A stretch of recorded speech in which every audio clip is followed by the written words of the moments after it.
Shalom anak-anak kelas 7 dan kelas 10. Selamat memasuki jenjang yang baru di SMP dan juga di SMA. Nah, kali ini kita akan sama-sama mendengarkan sedikit pemaparan singkat dari bagian firman Tuhan. Tetapi sebelumnya mari sama-sama kita berdoa. Tuhan Allah Bapa yang bertata di dalam kerajaan surga, kami bersyukur untuk kesempatan yang Tuhan berikan untuk kami sama-sama datang kepada Tuhan ketika kami memasuki jenjang yang baru di dalam pendidikan kami. Kiranya Tuhan pimpin supaya firman yang dibagikan sungguh boleh meneguhkan setiap kami, menegur dan juga memberkati setiap kami. Dan kiranya kami juga boleh dipersiapkan untuk menjalani rangkaian jenjang kami pada saat ini, yang di SMP maupun di SMA. Dan kami boleh melihat Tuhan ada bersama dengan kami sepanjang kami menjalani semuanya ini. Pimpin di dalam pemberitaan firman Tuhan ini, kami yang mendengarkan maupun hamba-Mu yang menyampaikannya. Di dalam nama Tuhan Yesus kami berdoa dan bersyukur. Amin. Nah, anak-anak, mungkin kita semua cukup menggemari, ya, sebagian dari kita menggemari nonton film. Salah satunya adalah film Avenger. Nah, kalau kita lihat tokoh-tokohnya Avenger itu, misalnya Thor gitu ya, dari sequelnya Thor 1, Thor 2, Thor 3, itu dia menghadapi musuh demi musuh. Jadi masalah demi masalah itu dia temukan. Lalu kita lihat juga Iron Man. Di dalam setiap sequelnya itu pasti aja ada musuhnya. Lalu kita juga bisa lihat Doctor Strange misalnya, dan tokoh-tokoh Avenger yang lainnya, Captain America termasuk. Nah, mereka pasti ada musuhnya. Nah, kalau bisa kita lihat, kalau bisa saya simpulkan, mereka tokoh-tokoh tersebut tidak pernah lepas dari masalah. Nah, tetapi di dunia nyata ternyata hal yang sama pun berlaku. Tidak ada manusia yang tidak lepas dari masalah sejak dia lahir sampai nanti dia beranjak dewasa, sampai dia tua dan sampai akhirnya dia mati. Nah, kematian adalah masalah manusia yang utama. Kenapa? Karena berbagai teknologi coba digarap, berbagai riset coba dilakukan untuk menghadapi kematian ini, untuk melawan kematian ini, tetapi manusia tetap tidak dapat mengalahkan kematian. Manusia harus mengakui bahwa dirinya tidak berkutik untuk menghadapi kematian, dan ketika menjalani hidup ini pasti ada satu titik kita harus berhenti bernafas dan kita menghadapi hari kematian kita. Tentu aja kalau kita lihat di Alkitab ada dua tokoh yang tidak mengalami kematian, yaitu Elia dan juga Henokh. Itu kasus khusus. Tapi secara umum semua manusia akan menghadapi kematian. Nah, lalu dari mana kematian ini bisa muncul? Karena kalau kita lihat di dalam perspektif dunia Kristen, wawasan dunia Kristen, bahwa manusia itu diciptakan sempurna. Alam semesta ini diciptakan oleh Allah yang Maha Kuasa, diciptakan secara sempurna. Kejadian 1 ayat 31 dituliskan di sana demikian, bahwa semua yang diciptakan oleh Allah itu sungguh amat baik. Jadi pada mulanya manusia adalah sempurna. Nah, di dalam kesempurnaan manusia, saya percaya bahwa manusia yang pertama itu tidak akan mengalami kematian. Tetapi masalahnya, manusia yang pertama itu melanggar perintah Tuhan. Dan Tuhan udah bilang, kalau kamu melanggar perintahku, kalau kamu makan buah pengetahuan yang baik dan jahat, maka kamu pasti mati. Dan ternyata mereka betul memakan buah itu, dan betul lah mereka mati. Memang secara tubuhnya mereka gak langsung mati, tetapi pada akhirnya mereka beranjak semakin tua dan akhirnya mereka mati. Jadi kematian ini dan dosa ini saling berkaitan. Itu adalah dua hal yang sangat menyulitkan bagi manusia, yang manusia tidak bisa atasi. Nah, selain itu mungkin kita juga ada berbagai masalah, ada berbagai penderitaan. Misalnya aja ada sakit penyakit, mungkin ada orang tua yang ribut, mungkin kita berantem dengan teman-teman kita bermusuhan, kita mungkin saling ejek, mungkin juga ada di antara kalian yang pernah dibully oleh temannya sesama pelajar di satu sekolahan, dan hal-hal yang lain. Masalah itu ada silih berganti, tetapi masalah yang utama adalah kematian dan dosa, dan kita tidak bisa menyelesaikannya sendiri. Nah, bersyukur kepada Tuhan karena firman Tuhan dalam Yohanes 3 ayat 16 berbunyi demikian. Karena begitu besar kasih Allah akan dunia ini sehingga ia mengaruniakan anaknya, yaitu Tuhan Yesus, untuk masuk ke dalam dunia, dan orang-orang yang percaya kepadanya, kepada Tuhan Yesus, tidak akan binasa, melainkan beroleh hidup yang kekal. Jadi kedatangan Tuhan Yesus ke dalam dunia ini adalah menyelesaikan problem atau menyelesaikan masalah manusia yang paling utama, yaitu kematian dan dosa. Ketika Kristus disalibkan di atas kayu salib, ia menanggung dosa umat manusia. Nah, di dalam kematiannya, 3 hari setelahnya ia bangkit dan dia menunjukkan bahwa ia telah mengalahkan kematian. Jadi kedatangan Kristus ke dalam dunia ini dan karya salib yang ia lakukan dan kebangkitannya menunjukkan bahwa kematian dan dosa telah dikalahkan. Itu masalah yang paling besar yang manusia miliki telah diselesaikan oleh Kristus di atas kayu salib. Nah, lalu bagaimana dengan masalah-masalah kita yang lain? Mungkin kita akan bertanya seperti itu. Kita akan lihat satu tokoh dari Kejadian pasal 37 ayat 1 sampai 4. Saya akan bacakan secara cepat. Kejadian 37 ayat 1 sampai 4. Adapun Yakub, ia diam di negeri penumpangan ayahnya, yakni di tanah Kanaan. Inilah riwayat keturunan Yakub. Yusuf, tatkala berumur 17 tahun, jadi masih muda, biasa mengembalakan kambing domba bersama-sama dengan saudara-saudaranya, anak-anak Bilha dan Silpa, kedua istri ayahnya. Dan Yusuf menyampaikan kepada ayahnya kabar tentang kejahatan saudara-saudaranya. Israel, yaitu Yakub, lebih mengasihi Yusuf dari semua anaknya yang lain, sebab Yusuf itulah anaknya yang lahir pada masa tuanya, dan ia menyuruh membuat jubah yang maha indah bagi Yusuf. Setelah dilihat oleh saudara-saudaranya bahwa ayahnya lebih mengasihi Yusuf dari semua saudaranya, maka bencilah mereka itu kepadanya dan tidak mau menyapanya dengan ramah. Jadi coba kalian perhatikan ya, Yusuf ini berusia 17 tahun, mungkin yang siswa kelas 10 ini mirip-mirip ya, kalian mungkin umur 15-16an, usianya tidak beda jauh dengan Yusuf. Untuk yang SMP pun kelas 7 kalian beda mungkin sekitar 4 tahunan dengan Yusuf. Jadi usia kalian tidak terlalu berbeda, masih di dalam masa remaja. Tetapi firman Tuhan mencatat bahwa apa yang Yusuf alami itu sangat tragis.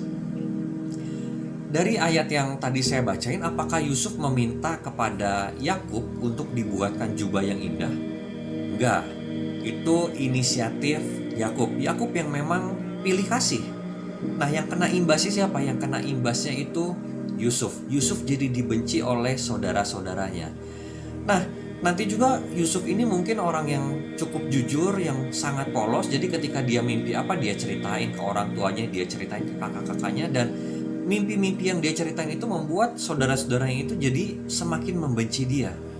Sehingga pada suatu ketika kakak-kakaknya itu sedang berada di padang dan Yusuf disuruh mengantarkan makanan kepada mereka, kakak-kakaknya ini berniat jahat kepada Yusuf dan mereka mengambil Yusuf lalu memasukkannya ke dalam sumur kering, dan pada akhirnya mereka menjualnya ke orang yang lewat di sana dan Yusuf nanti dijual ke Mesir.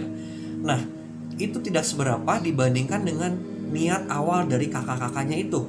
Mereka awalnya mau membunuh Yusuf saking bencinya. Nah, kalian mungkin gak ada yang sampai seperti itu ya. Ya mungkin ada ya, bisa jadi ada. Tapi mungkin gak sampai hendak dibunuh oleh kakak kalian atau saudara kalian. Nah, Yusuf mengalami itu di usia yang mirip dengan kalian. Ini masalah yang sangat besar yang Yusuf alami. Setelah dia masuk ke Mesir, ia dibeli oleh Potifar, seorang penguasa juga, seorang bangsawan di Mesir sana. Nah, ia melayani dengan baik, ia bekerja dengan baik di rumah Potifar itu. Tetapi kemudian kalian udah tahu ceritanya juga ya, sebagian dari kalian udah tahu bahwa Yusuf nanti difitnah oleh istrinya Potifar, istri dari pemilik rumah itu. Lalu singkat cerita Yusuf dimasukkan ke penjara. Di penjara nanti dia bekerja dengan baik sampai dia mendapatkan kepercayaan dari kepala penjara. Nah, di dalam penjara itu dia menafsirkan mimpi dari 2 orang. Dari 2 orang yang ia tolong untuk mimpinya ditafsirkan itu di dalam penjara, itu ada juru roti dan juru minuman. Nanti pada akhirnya juru roti dihukum mati dan juru minuman itu akan dikembalikan posisinya ke jabatannya semula sebagai juru minuman raja. Dan Yusuf berkata kepadanya, "Jangan lupakan aku ya." Tetapi Yusuf menghadapi masalah. Mengapa? Karena juru minuman itu ternyata melupakan Yusuf sampai 2 tahun lamanya. Jadi ada sederet atau masalah yang dialami Yusuf itu bertubi-tubi, tidak berhenti. Nah, kita mungkin akan menghadapi hal-hal yang serupa seperti apa yang Yusuf alami. Kita mungkin gak sampai dibuang ke Mesir gitu ya, kita gak sampai di penjara, belum tentu seperti itu. Mungkin masalah yang kita hadapi adalah di rumah, mungkin orang tua kita lebih mengasihi koko kita, atau mungkin lebih mengasihi dede kita, atau mungkin ada orang tua yang gak peduli sama kita, yang mencuekkan kita padahal kita anak satu-satunya ya mungkin ya. Mungkin juga ada yang kita sering dijailin oleh saudara kita nggak disukai oleh saudara kita di sekolah, kita dibully mungkin ya. Mungkin kita tidak terlalu pintar padahal kita udah bekerja untuk belajar semampunya kita, sekuat-kuatnya kita.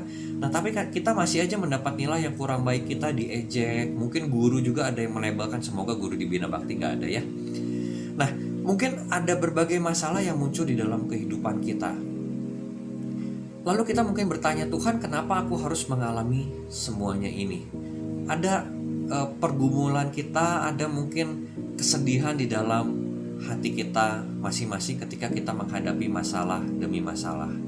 Tapi satu hal yang perlu kalian ingat adalah Kristus sudah menyelesaikan masalah yang paling utama. Nah oke lah, masalah yang paling utama, masalah dosa dan kematian sudah Kristus selesaikan. Dengan catatan kalian sudah terima Tuhan Yesus sebagai Tuhan dan Juru Selamat. Roma 10 ayat 9 berbunyi demikian, barang siapa mengaku dengan mulutnya dan percaya di dalam hatinya bahwa Yesus Kristus adalah Tuhan, maka ia akan diselamatkan. Nah, apakah kalian sudah menerima Yesus sebagai Juru Selamat?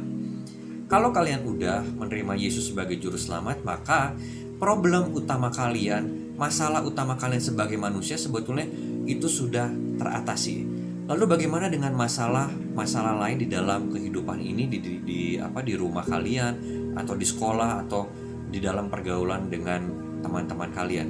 Kita lihat dalam kisahnya Yusuf, Alkitab mencatat berkali-kali bahwa Allah menyertai Yusuf. Allah menyertai Yusuf. Jadi sadar atau tidak sadar, Yusuf ini ya, Yusuf menyadari atau tidak, Allah terus menyertai dia di dalam berbagai masalah yang ia hadapi. Ternyata Allah tetap beserta. Dan nanti Kejadian 50 ayat 20 mencatat bahwa perkataan Yusuf demikian, kamu kakak-kakaknya, kamu memang telah mereka-rekakan yang jahat kepada aku, tetapi Allah mereka-rekakannya untuk kebaikan. Jadi Yusuf bisa melihat bahwa semua masalah yang dia hadapi sebetulnya adalah bagian dari rancangan Tuhan untuk membawa atau untuk menghasilkan suatu hal yang jauh lebih baik daripada masalah-masalah yang dideritanya itu. Memang hal ini nggak mudah ya anak-anak ya. Memang mungkin Yusuf pun merasa tidak enak ketika dia dibuang. Mengapa? Karena di dalam usia 17 tahun berarti dia harus berada di tengah-tengah bangsa asing. Dia tidak tahu bahasanya, dia diperlakukan tidak adil, dia difitnah dan lain-lain. Itu akan sangat menyakitkan. Kalian juga mungkin merasa tersakiti oleh perkataan orang tua, oleh perkataan teman-teman, dan berbagai masalah yang kalian hadapi. Tetapi percayalah, ketika Tuhan Yesus sudah menjadi Tuhan dan Juru Selamatmu, maka Tuhan akan menyertai kehidupanmu. Mungkin masalah itu tidak lenyap begitu saja, tetapi percayalah bahwa Tuhan tetap menyertaimu. Setidak-tidaknya Tuhan memberikanmu kekuatan untuk melewati masa-masa sulit itu. Bahkan ketika masa-masa sulit itu tampaknya tidak pernah berakhir, pahamilah satu hal dan ingatlah satu hal, bahwa kehidupan kita di dunia ini tidak untuk selamanya. Ada satu waktu kita akan mati, ada satu waktu ketika Tuhan Yesus datang kedua kali dan bumi ini akan berakhir. Dan ketika itulah penderitaan kita, masalah kita akan selesai. Jadi bagi orang-orang Kristen selalu ada harapan di dalam Tuhan. Mengapa ada harapan di dalam Tuhan? Karena Kristus, sekali lagi saya tekankan, karena Kristus sudah menyelesaikan masalah paling utama manusia, yaitu dosa dan kematian. Nah, untuk mengawali jenjang yang baru ini di kelas 7 dan di kelas 10, mungkin saat ini kalian menghadapi berbagai masalah. Nanti juga ke depannya ketika kalian masuki atau menjalani pembelajaran, menjalani lika-liku pertemanan dengan teman-teman yang baru, mungkin di jenjang yang baru ini, mungkin ada masalah-masalah yang timbul. Di rumah pun mungkin ada masalah-masalah yang timbul yang membuat kalian sulit untuk konsentrasi belajar, kalian mungkin merasa terkekang dan lain-lain. Ada berbagai masalah yang kalian hadapi. Dan nanti di kelas 8, kelas 9, juga ada masalah. Nanti di kelas 11 dan kelas 12 nanti akan ada masalah lagi yang muncul. Masalah itu akan tetap ada ketika kita masih berada di bumi yang sudah jatuh ke dalam dosa ini. Tapi percayalah, Allah tetap menyertai kita semua. Dan percayalah bahwa penderitaan kita, masalah kita gak akan berlangsung untuk selamanya, karena nanti akan ada kehidupan kekal yang akan kita nikmati bersama dengan Kristus. Karena itu, masukilah jenjang yang baru ini, jalanilah dengan penuh keyakinan bahwa Tuhan beserta dengan kita. Ketika ada masalah, datang kepada Tuhan, berdoalah kepada Tuhan, minta kekuatan darinya. Ketika kamu ada masalah yang ingin di-sharingkan, ada hamba-hamba Tuhan di sekolah, ada guru agama yang kalian bisa meminta waktunya untuk sharing, untuk didoakan. Ada guru-guru juga yang sangat mengasihi Tuhan, kalian pun bisa minta pendapatnya, bisa minta dikuatkan, kalian bisa sharing kepada mereka. Ada orang-orang percaya yang Tuhan tempatkan di sekeliling kita untuk menguatkan kita. Tuhan bisa memakai banyak cara untuk menyertai kita. Tetaplah percaya dan yakinlah bahwa di jenjang yang baru ini, di dalam kehidupan kalian, di dalam bergaul dengan teman-teman, di dalam rumah kalian, ada kakak adik dan juga orang tua dan saudara-saudara yang lain, Tuhan tetap menyertai kalian. Bersandarlah kepadanya dan jangan takut. Tuhan tidak akan meninggalkan kalian. Tuhan tidak pernah melupakan kalian. Mari kita berdoa. Bapa kami di surga, memang di dalam kehidupan kami ada berbagai hal yang tidak dapat kami atasi, ada berbagai masalah yang tidak dapat kami bendung, yang akan menghampiri kami silih berganti. Mungkin kami merasa lelah dengan semua masalah itu ya Tuhan. Mungkin kami mengeluh kepada Tuhan dan kami berteriak, Tuhan, aku capek, aku lelah dengan semua masalah ini. Tapi ya Tuhan, ketika kami mendengar firman-Mu pada hari ini, Engkau telah menyelesaikan masalah yang terbesar bagi kami, yaitu dosa dan kematian. Kami sungguh bersyukur atasnya. Dan kami mau percaya bahwa Tuhan Yesus adalah Tuhan dan Juru Selamat kami. Dan kami boleh percaya, kami boleh yakin berdiri, kami boleh teguh berpegang pada janji-Mu bahwa akan ada langit dan bumi yang baru, akan ada kehidupan kekal bersama dengan Tuhan, di mana tidak ada tangis dan air mata, di mana tidak ada kesedihan lagi, tapi hanya ada sukacita karena kami ada bersama-sama dengan Tuhan. Dan ketika kami menghadapi banyak masalah lainnya di dunia ini ya Tuhan, dalam pergaulan, di dalam rumah, di dalam sekolah kami percaya Tuhan menyertai kami. Seperti halnya Tuhan menyertai Yusuf, sertailah kami ya Tuhan. Berikan kami keyakinan kepada Tuhan bahwa Tuhan tetap menyertai kami, walaupun mungkin kami gak menyadarinya, walaupun kami gak merasakan akan keberadaan Tuhan. Tapi kiranya kami boleh diberikan iman yang teguh bahwa Tuhan selalu ada bersama dengan kami dan Tuhan tidak pernah melupakan kami. Terima kasih ya Tuhan, pimpinlah anak-anak-Mu ini, pimpinlah kami semua di dalam memasuki tahun ajaran yang baru, terkhusus siswa-siswi di kelas 7 dan kelas 10. Tuhan yang beserta mereka, Tuhan yang menyertai hingga mereka menyelesaikan studinya di jenjang SMP dan juga di jenjang SMA. Dan kiranya siswa-siswi kelas 7 dan 10 boleh menjadi anak-anak Tuhan yang sungguh bersandar kepada Tuhan. Hanya di dalam nama Yesus Kristus kami menaikkan doa ini. Amin. Tuhan memberkati ya.